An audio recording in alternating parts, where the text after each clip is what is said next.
Episode की अब शुरुआत होती है जहाँ पर हम लोग काफी ज्यादा मीडिया वालों को देखते हैं जो कि ली मिन सुंग को देखने आए हैं। पर तभी अब वहाँ पर चोय और बेक आ जाती है। वो लोग भी इतने सारे मीडिया वालों को देखकर कहते हैं कि यहाँ क्या हो रहा है। तो वो मीडिया वाले अब कहने लगते हैं कि क्या आप यहाँ पर ली मिन सुंग को रिक्रूट करने आए हो अपनी गिल्ड के अंदर। वही बेक तो सोचने लगता है कि आखिर ये कौन है। वो अब उन लोगों से मना कर देता है और कहता है कि नहीं, मैं इस काम से नहीं आया हूँ। वही चोय अब कहने लगता है कि मुझे पता है कि ली ने फील्ड गिल्ड के साथ साइन अप किया है, पर मैं यहाँ पर किसी और काम के लिए आया हूँ। ये सुनने के बाद मीडिया वाले थोड़े से डिसअपॉइंट हो जाते हैं और वो वहाँ से चले जाते हैं। जिसके बाद अब बेक अब चोय से कहने लगता है कि मैंने सुना है कि एक ए रैंक डंजन जो कि एस रैंक का बन गया, इस वजह से तुम्हें काफी दिक्कत हुई। तो चोय कहते हैं कि नहीं, इतनी भी दिक्कत नहीं हुई। ज्यादा दिक्कत तो व्हाइट टाइगर गिल्ड को हुई थी क्योंकि तुमने रेड गेट के अंदर ए रैंक के नूब्स को भेज दिया था। तो दोनों ही जिन्वू के बारे में कह रहे होते हैं कि उसने हमारी काफी मदद करी है, इसलिए मैं उसे रिक्रूट करूंगा। तो अब आपस में लड़ने लगते हैं ये जानकर कि आखिरकार जिन्वू को कौन अपनी गिल्ड में लेगा। वो दोनों यहाँ पर जिन्वू को अपनी गिल्ड में लाना चाहते थे, पर तब वहाँ पर एक बंदा आ जाता है जो कि उन लोगों से कहता है कि क्या तुम ली मिन सुंग को रिक्रूट करना चाहते हो, इसलिए तुम आपस में लड़ रहे हो। जिस पर अब वो दोनों काफी गुस्से में मना कर देते हैं।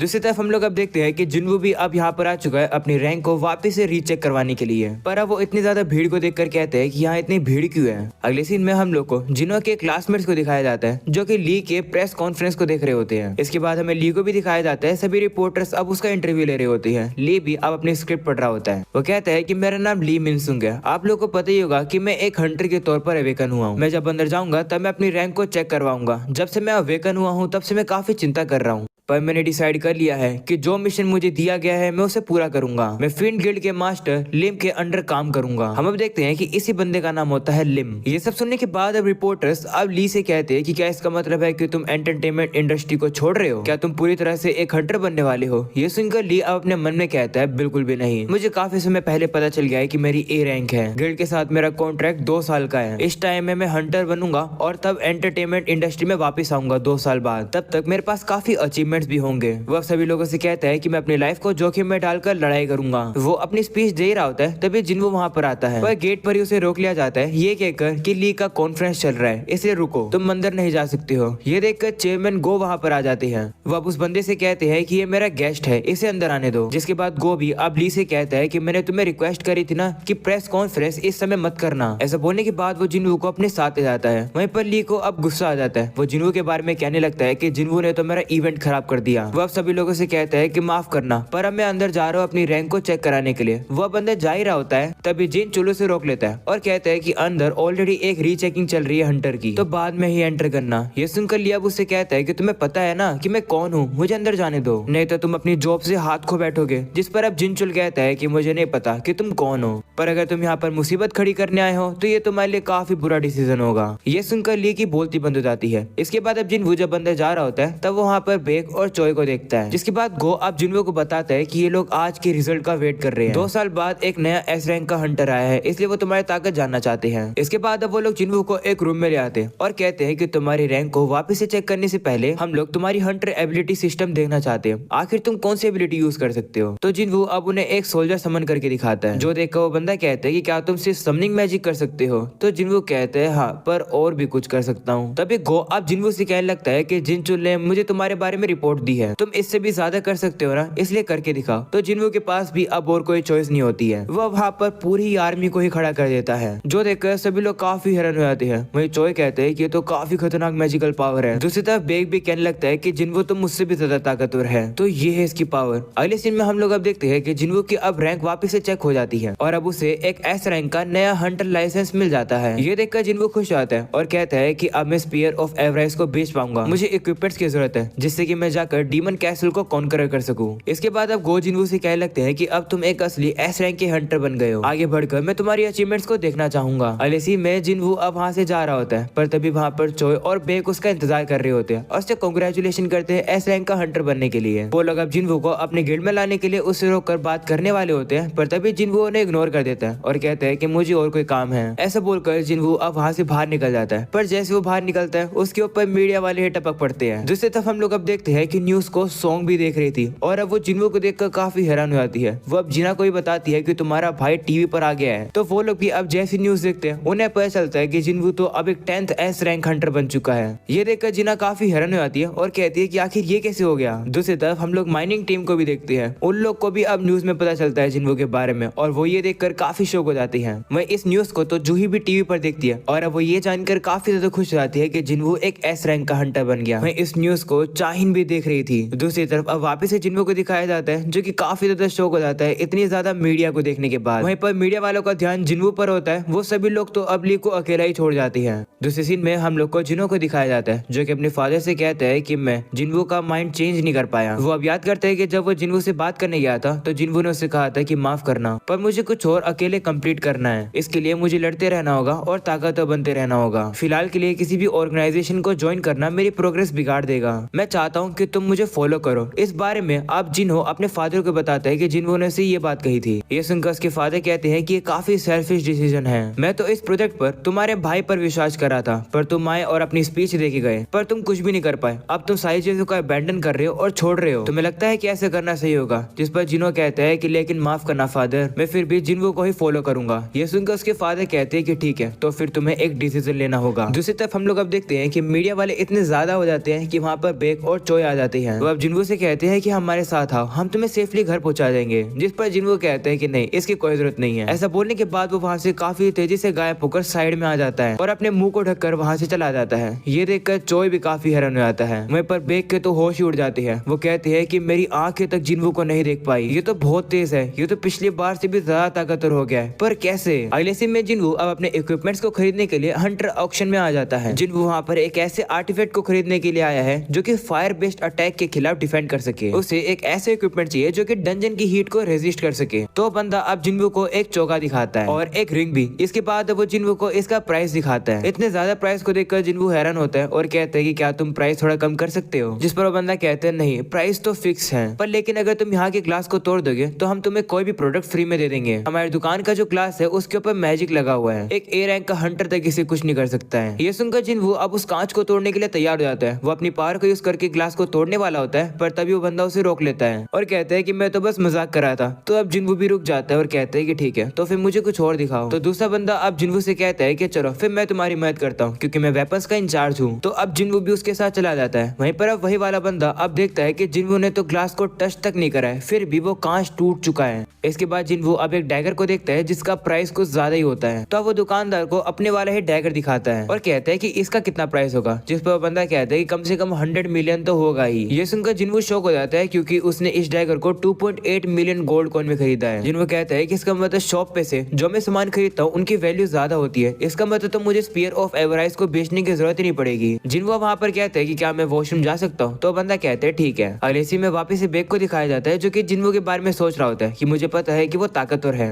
पर कुछ तो अलग है। उसकी सेकंड अवेकनिंग काफी जल्दी पहले खत्म हो जानी चाहिए थी पर तब से लेकर अब तक वो और भी ताकतवर बनता जा रहा है। कहीं वो एक ऐसा हंटर तो नहीं बन गया जो कि कंटिन्यूअसली ताकतवर बनता जाता है। अगले सीन में जिना आप खिड़की के नीचे देखती है कि वहाँ पर तो कोई भी मीडिया रिपोर्टर होता ही नहीं है। ये देखकर वो काफी रिलीफ फील करती है और कहती है कि मैं फाइनली स्कूल जा पाऊंगी। ये देखकर जिन्हो अब कहता है क्या हुआ। जिस पर वो कहती है कि ये सारी गलती तुम्हारी है। तुम्हें टीवी पे आना है तो आओ पर मुझे इन्वॉल्व मत करो। तो जिन्हो कहते हैं ठीक है, वैसे मैं कल से एक हफ्ते के लिए बाहर रहूंगा। तो जिना कहती है लेकिन क्यों। तभी अब वहाँ पर जिन्हो आ जाता है। उसे देखकर जिना अब जिन्हो से कहती है कि क्या ये तुम्हारा दोस्त है। तो जिन्हो भी अब उसे कहता है हाँ मैं जिन्हो का राइट हैंड मैन हूँ। ये देखकर जिन्हो को अब एक बहाना मिल जाता है। वो अब जिन्हो को पकड़ लेता है और अब वो जिना से कहते हैं कि एक हफ्ते के लिए मैं इसके साथ काम करने वाला हूँ। ये सुनकर जिन्हो शौक हो जाता है और कहते हैं कि लेकिन इसके बारे में तो हमने बात ही नहीं करी थी। पर तभी जिन्हो उसको काफी जोर से पकड़ लेता है और इशारे में हाँ बोलने के लिए कहता है। तो जिन्हो भी अब कहते हैं हाँ हम लोग काफी इंपोर्टेंट काम पर जा रहे हैं। अगले सीन में हमें अब रात का सीन दिखाया जाता है जहाँ पर जिन्हो और जिना दोनों ही सो जाते हैं। जाने से पहले जिन्हो अब जिना के लिए गार्ड्स को खड़ा करता है। वो वहाँ पर फेंक के यानी कि टस के उन गार्ड्स को निकाल लेता है और कहते हैं कि उसके गार्ड्स तो 4 थे पर यहाँ पर 3 क्यों हैं। तो वो लोग उसे बताते हैं कि एक तुमने हवा में उड़ा दिया था।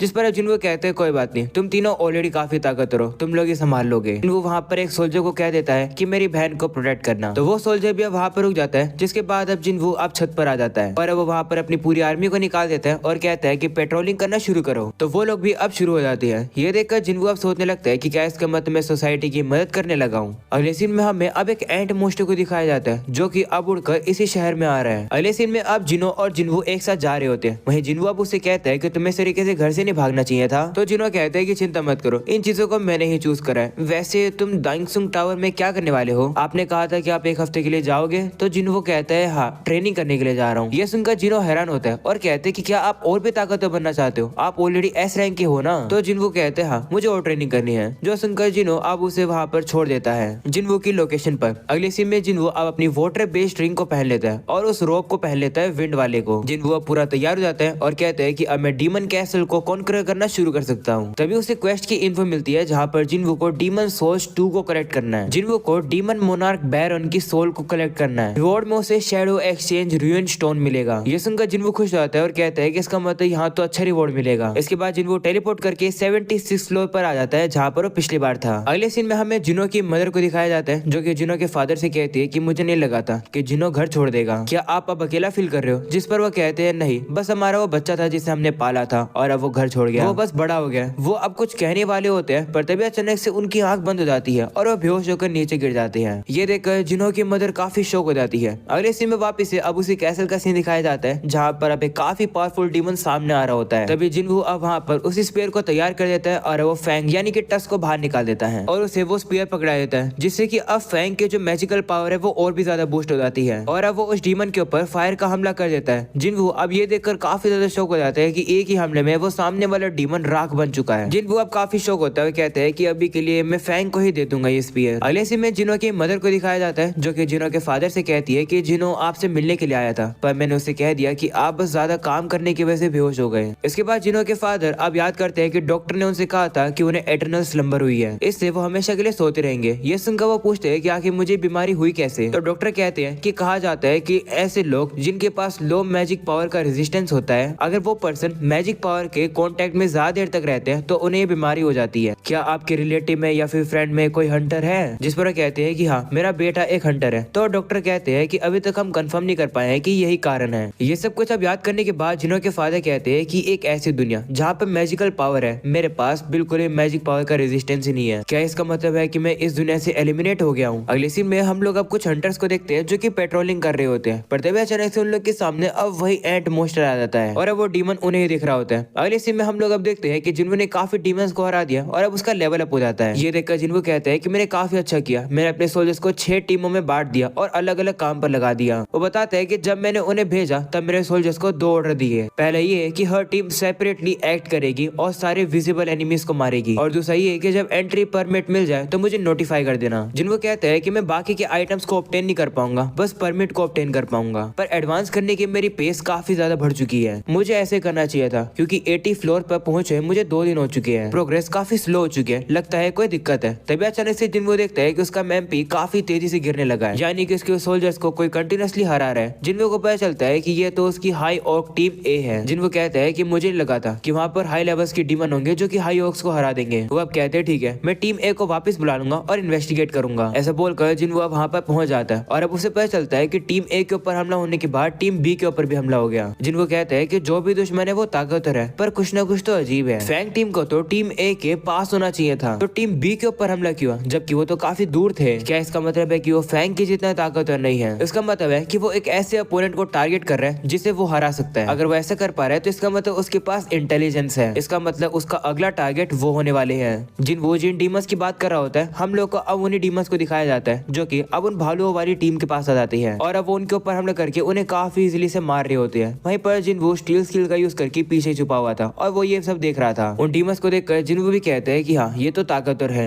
तभी जिनको भी अब उनके सामने आ जाता है। ये देखकर एक डीमन उसके ऊपर हमला करता है, पर जिनको उसके अटैक को डॉज कर लेता है। जिनको अब काफी तेजी से घूमकर उसे लात मार के उसे काफी पीछे फेंक देता है। इसके बाद जिनको अपने डैगर को बाहर निकालकर उन डीमंस के ऊपर हमला करके उन्हें खत्म करता है। इस वजह से उसका लेवल अप हो जाता है। जिनको अब कहने लगता है कि मैं हमेशा से ये जानना चाहता था कि क्या मैजिक बीस्ट भी डरते हैं, पर तुम तो डर रहे हो। अब मुझे आंसर मिल गया है कि हाँ, मैजिक बीस्ट भी डरते हैं। और अब इसी के साथ ये एपिसोड यही खत्म हो जाता है। उम्मीद है कि तुम लोग को ये एपिसोड पसंद आया होगा। पसंद आया हो तो प्लीज चैनल को सब्सक्राइब करके ऑल नोटिफिकेशन यहाँ से ऑन कर देना और इस वीडियो को भी लाइक कर देना। तो मिलते हैं अब अगले एपिसोड के अंदर, तब तक के लिए बाय बाय।